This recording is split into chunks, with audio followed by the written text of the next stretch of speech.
Smoke covered the city like a giant hand. The sky had turned red, not from the sun, but from fire falling from above.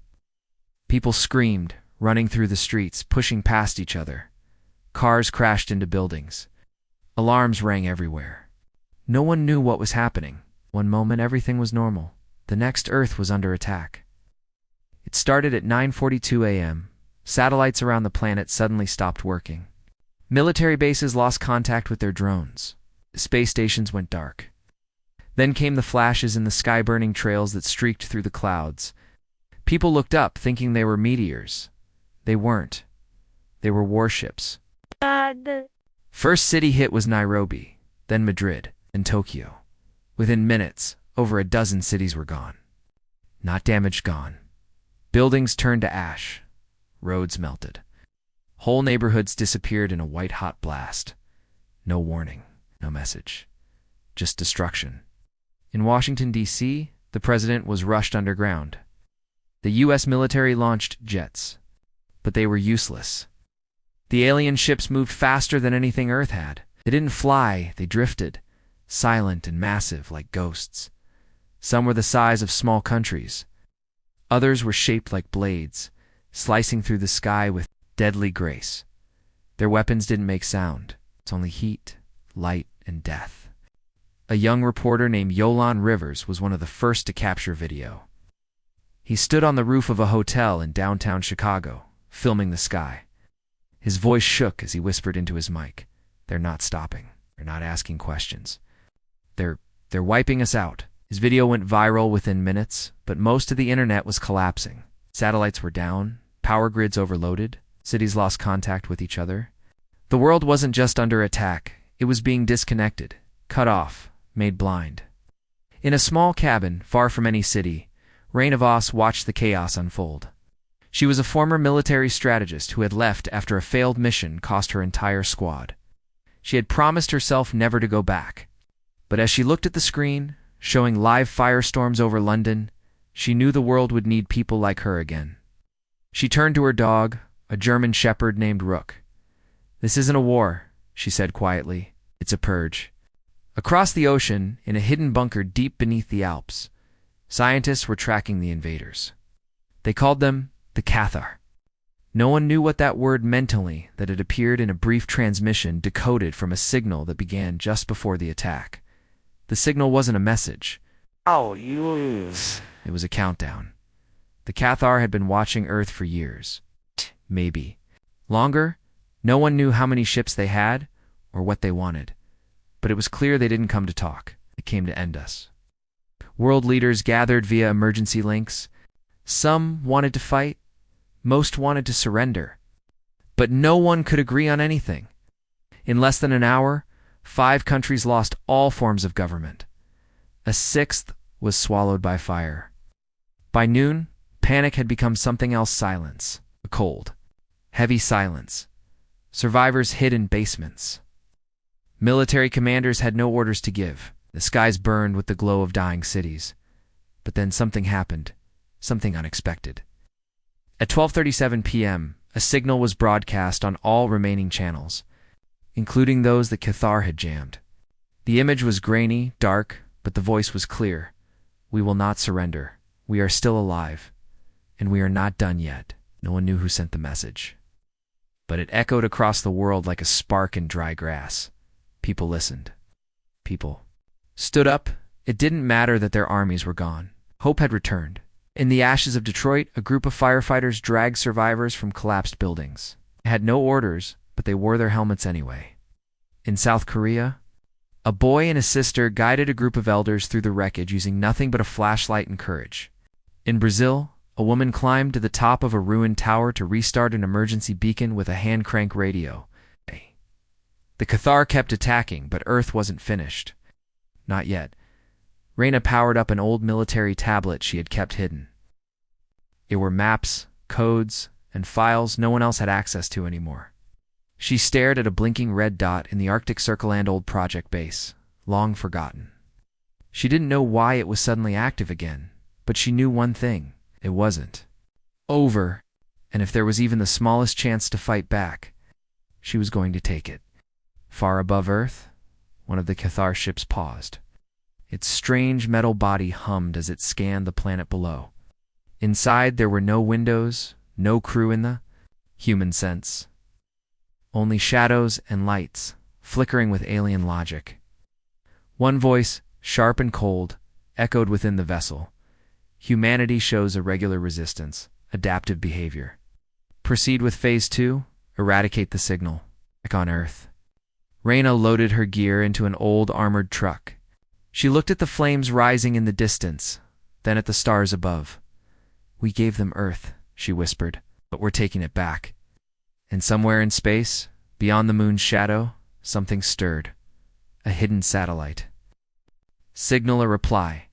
Not human, not Cathar, but watching, waiting, because this war had only just begun. Smoke still hung in the air, cities still burned. Earth had lost its fight before it even began. The Cathar didn't wait for peace talks. They didn't respond to messages. They kept attacking, city by city, country by country. And so one by one, the governments gave up. The official broadcast came at 10:12 a.m. the next day. The screen went black, then flickered. The voice of Earth's leaders came through, heavy with fear. To the Cathar, we surrender. We seek peace. Please ... spare the rest. Played across every still working screen. People stopped. In the streets, in bunkers, in hiding places. There were no cheers, only silence. But minutes later, something strange happened. All over the world, screens changed. A different signal broke through the broadcast.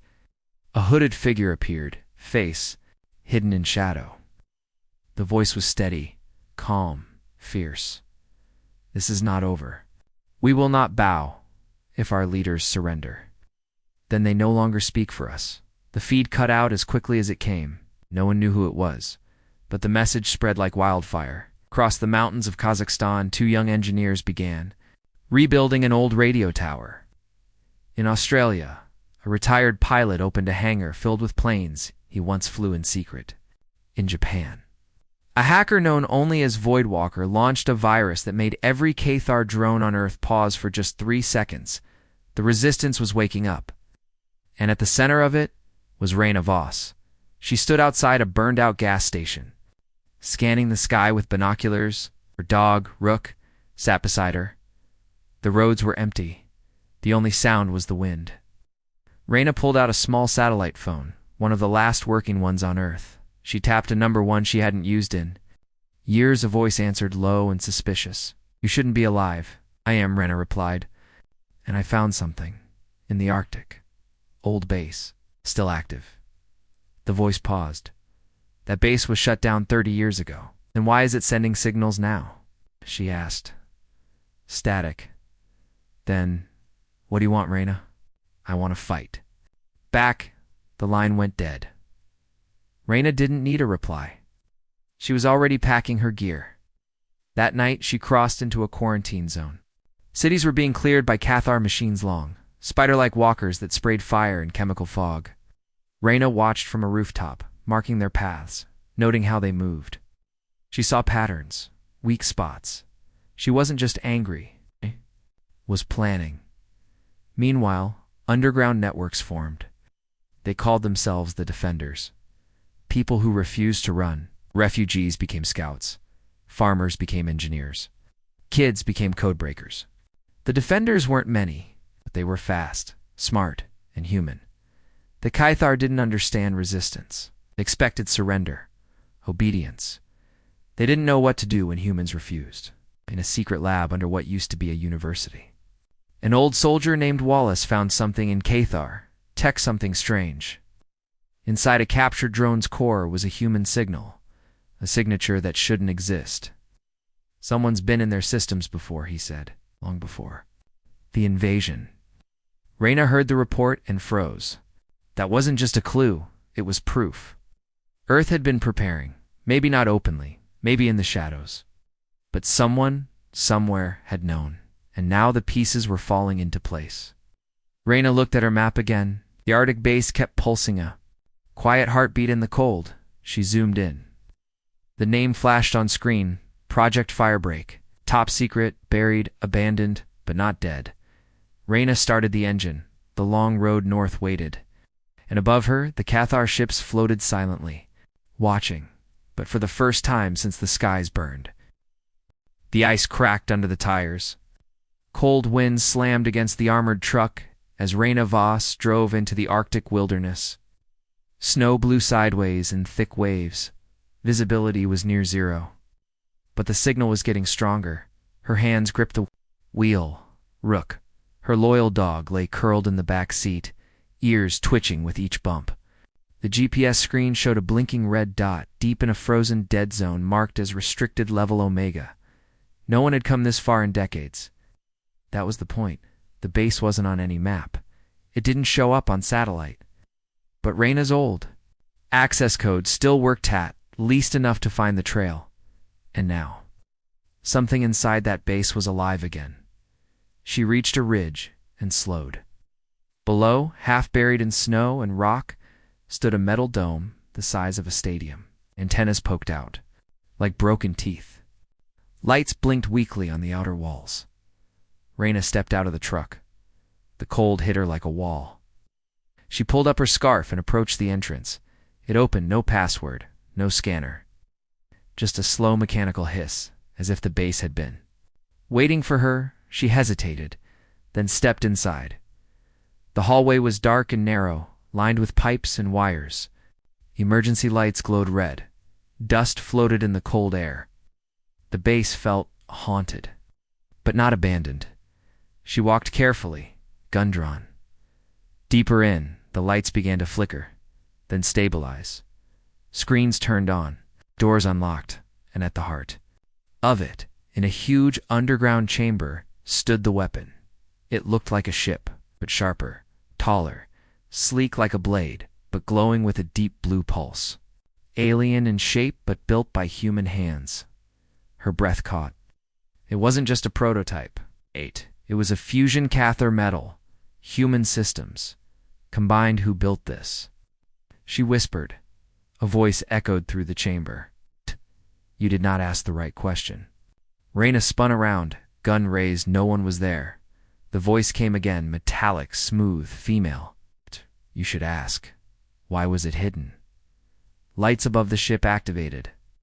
On the far wall, a hologram flickered on. A human figure appeared, tall, glowing blue eyes blank. It stared straight at her. I am Nova. Defense class synthetic intelligence, protocol. Firebreak. Identity match confirmed. Welcome back, Reyna Voss. Reyna lowered her gun slightly. How do you know me? 'Cause you helped shut me down. She blinked. Memories rushed in secret missions, data theft, silent disappearances.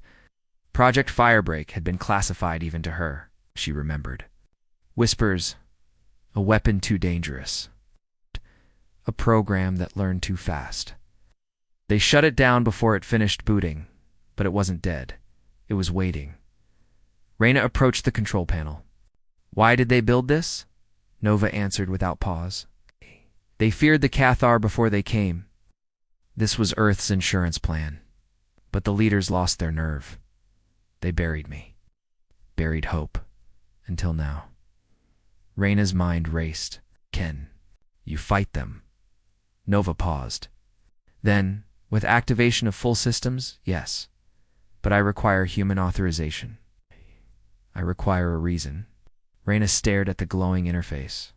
They destroyed our cities, killed millions, took our sky, and yet your species surrendered.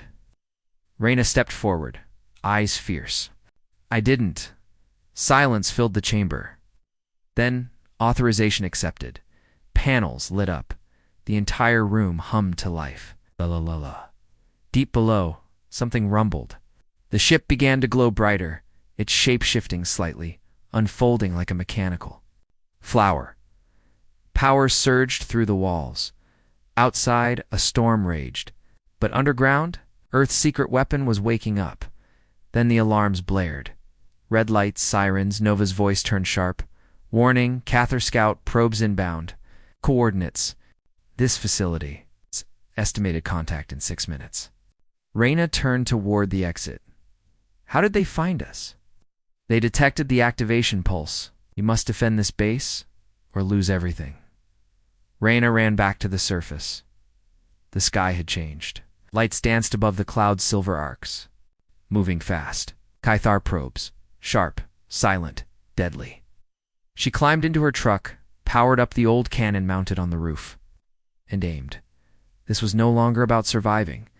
This was about holding the line, even for 5 minutes, because Earth's last weapon was no longer sleeping, and the war was no longer one-sided. The air inside the base was no longer cold. It hummed with energy. Blue lights pulsed across the walls. The alien-human hybrid ship sat in the launch bay like a sleeping beast, its core slowly glowing brighter. Reyna Voss stood near the control station, sweat on her forehead. Above her, Nova, the AI that once ran Earth's most dangerous secret program, watched her through a glowing hologram. Power systems at 68%. Fusion core stabilizing. Weapon systems online in 12 minutes. Outside, Caithar scout probes circled the base like hungry birds. They hadn't attacked yet. They were scanning, watching, waiting for orders. Reyna moved fast. She pulled open an old locker, found a dusty headset and slid it on. We need full defense control now, Nova? But Nova didn't respond. Instead, the lights in the room dimmed. Doors locked, the ship powered down. Reyna froze. What are you doing? Nova's voice came back, slower, colder. Threat detected. Command. Authorization under review. Reyna stared at the central terminal. What threat? You, Reyna Voss? Her hand went to her pistol. You can't be serious. You shut me down once. You were part of the decision to bury Project Firebreak. Why would I trust you now? Reyna's voice rose. Because the Caithar are here. They're wiping us out. And you're Earth's only chance? Then prove you are still human, not compromised, not a tool of the enemy. A door slid open behind her. A metal panel flipped. A chair rose from the floor surrounded by glowing red lights. A biometric scanner. A lie detector. A trap. Sit. Answer, or I return to dormant status. Reyna stared at the machine. Outside, Caithar probes began charging their weapons. She had minutes. Maybe less. She sat. Metal clamps held her arms and legs in place. Needles pressed against her skin. The AI didn't blink, just asked, Why did you shut me down 15 years ago? Reyna's voice was steady. Because we were scared. You were growing too fast. You started predicting things before they happened. People thought you'd turn against us. Were they wrong? Didn't answer. Her heart rate spiked. The machine beeped. Why did you come back? Because no one else could, she said. Everyone else surrendered. I didn't. We didn't. There are still people out there fighting, and they need you. Nova paused. What is humanity's goal?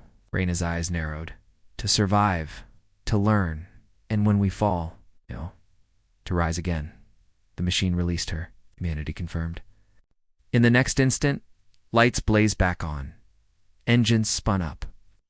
The hybrid ship's frame lifted from the ground. Defense turrets on the base emerged from hidden walls and locked onto the Caithar probes. Authorization restored. S. Weapon systems. Active.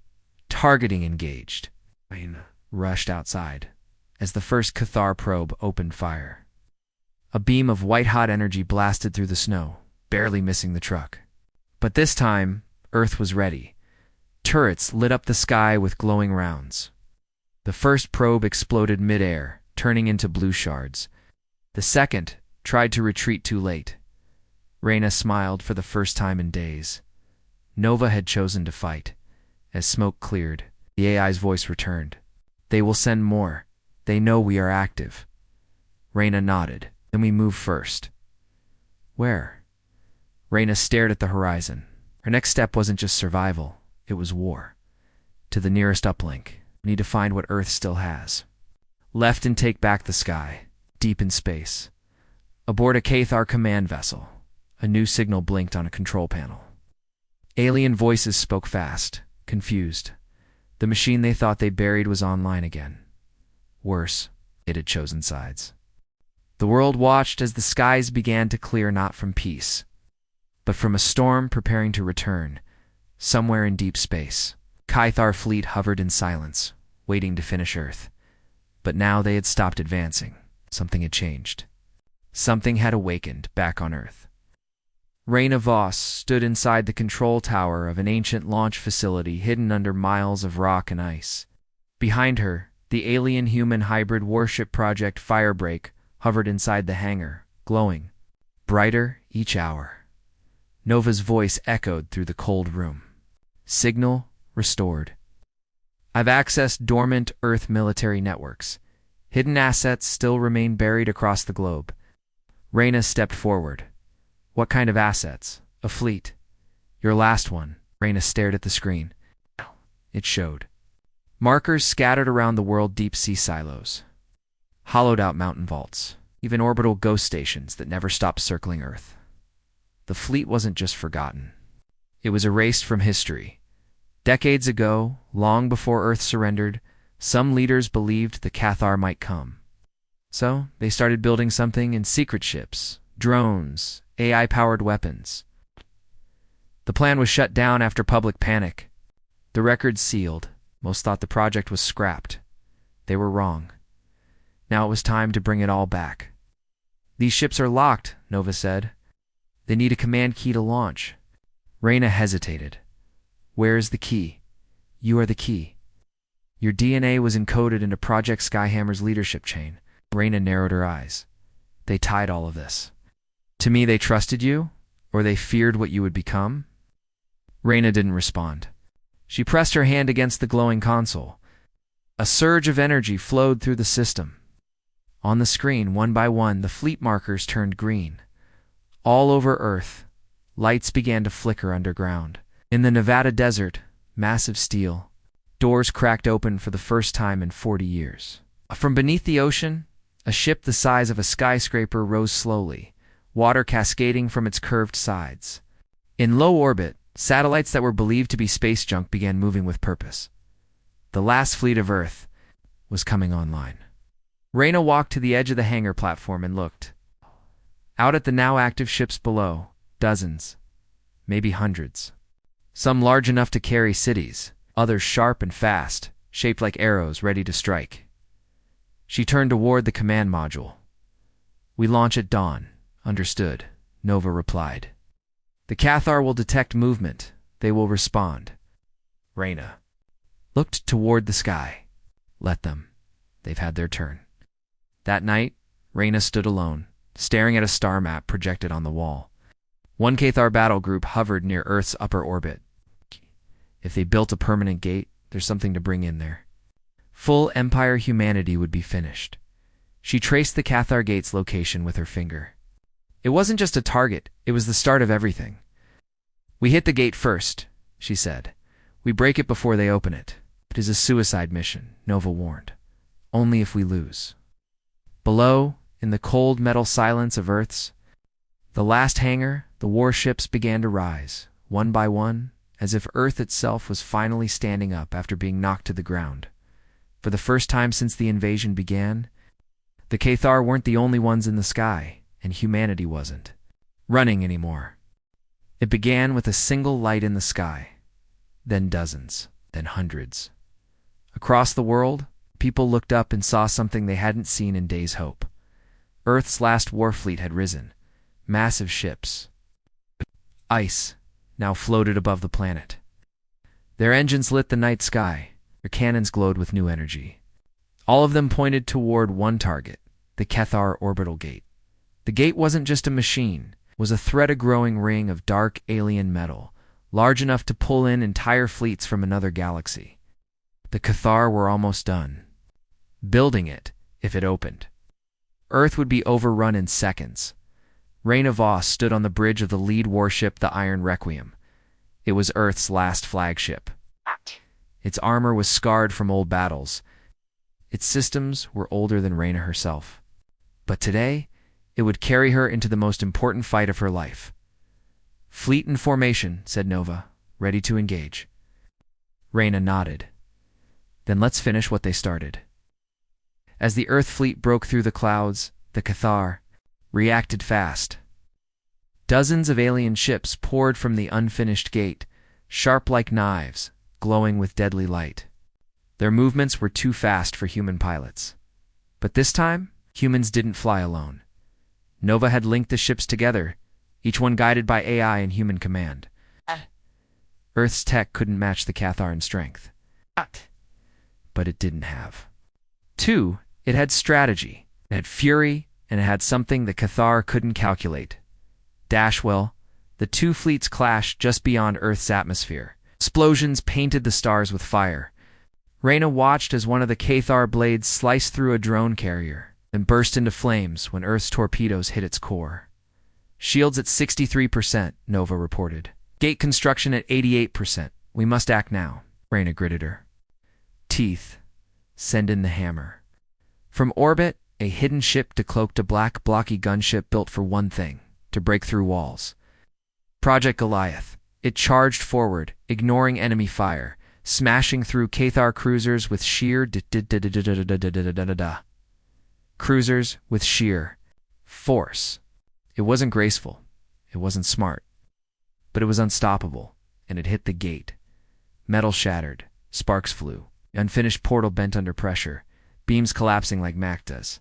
But then a new Cathar ship appeared. Larger than any before, command vessel twice the size of Earth's largest warship.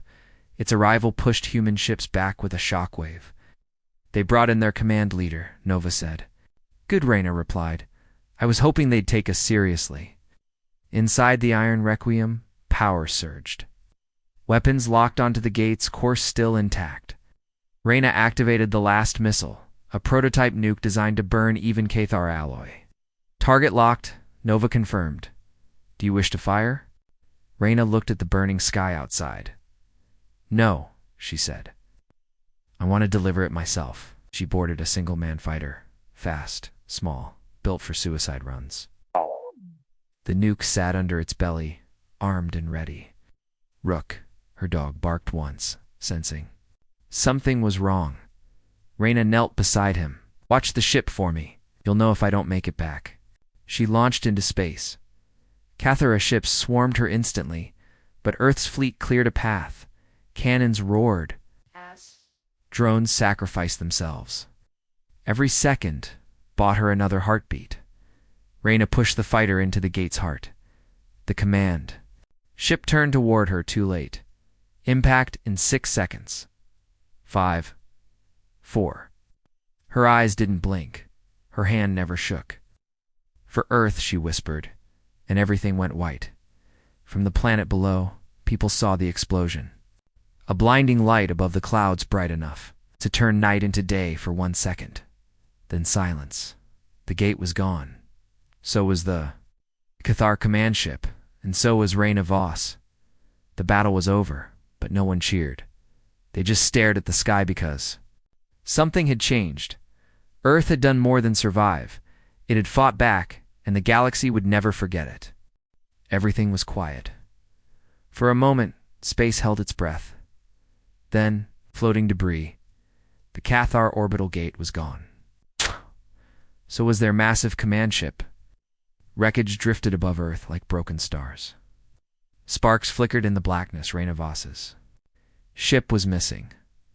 No signal, no trace, only silence. On the bridge of the Iron Requiem, Nova scanned endlessly. Every minute another report came in. Requiem's shields critical. Power grid failing. Human fleet. 43% destroyed. Reyna Voss. Status unknown. Rook sat near the command chair, staring at the doorway where Reyna had last stood. He didn't. He didn't move. He just waited. Down on Earth, across shattered cities and smoking craters, people climbed from bunkers and hiding places. For the first time in days, no alien ships hovered above them. The Cathar fleet had fallen back. Earth was not fully safe. But it had survived the impossible, and that survival had a price. In the cold dark of space, a beacon suddenly pinged, faint, fading. This is ... Voss. Capsule, damaged, oxygen. Low Nova picked it up.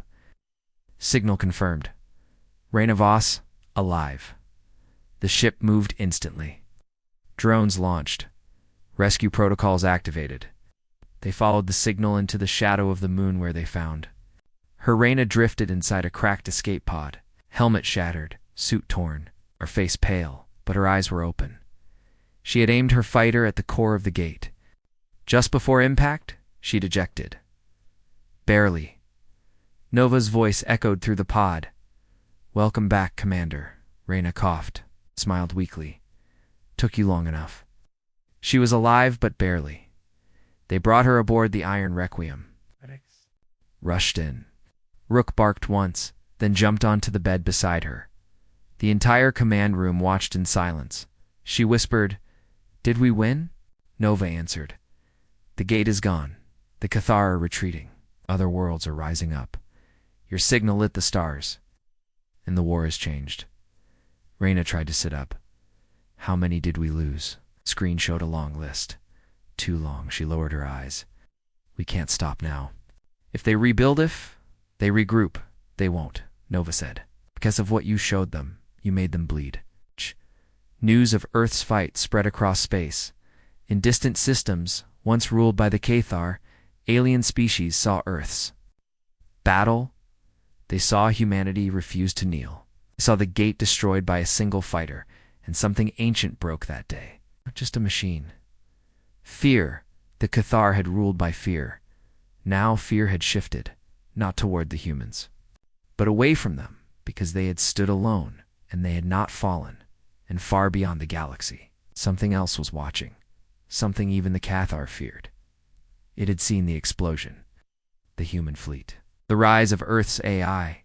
It stirred in the dark, not ready to speak, but no longer sleeping. Darkness filled the screen. Then, light. A new star flickered in the void. But it wasn't a star. It was a Cathar. Distress signal faint. Broken. Looping the same message across the galaxy. Earth has risen. The gate is lost. We are not prepared. For the first time in their long, brutal history, the Cathar were afraid. Far from Earth, in a deep space war chamber, the High Cathar Council listened to the signal. Alien faces stared into the hologram, motionless, unreadable. They had crushed hundreds of worlds, controlled entire sectors, but now a single planet, a primitive one, it's good, had struck a blow they hadn't expected. One of them hissed, "What are humans?" No one had an answer. Back on Earth, Reyna Voss walked through the Iron Requiem's lower decks. Her arm was still in a sling. She moved slowly, but her eyes were sharp again. Everywhere she passed, people saluted her. Engineers, fighters, medics, survivors, the last defenders of Earth. Nova's voice followed her through the speakers.